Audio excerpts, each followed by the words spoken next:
In October 2022, I filed a parliamentary question on whether the current slate of national public holidays was a holdover from the colonial-era practice of allocating 2 holidays per ethnic group. The response from the Ministry of Manpower was that it was the result of a decision made in 1968 to reduce the number of days of holidays to stay competitive. He explained that each religious group was asked to give up a holiday each.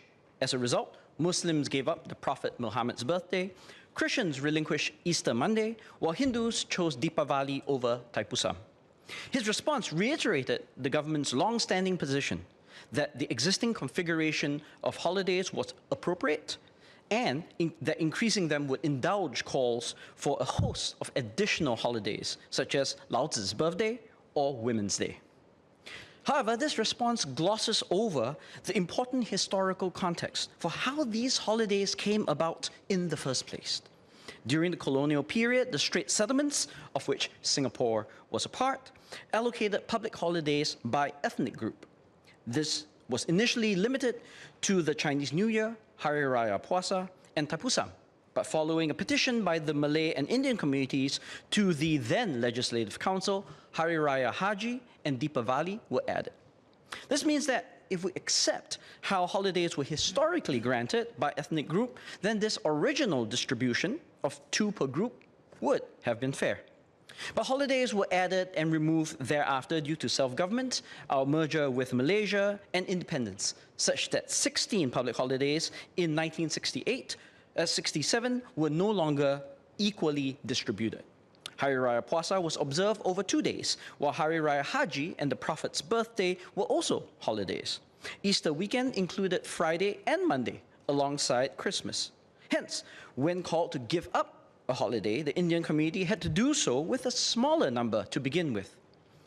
And what may be worse is that the responses by the government appear to suggest that the holidays that have been gazetted were chosen not so much for their ethnic linkages, but for their religious significance.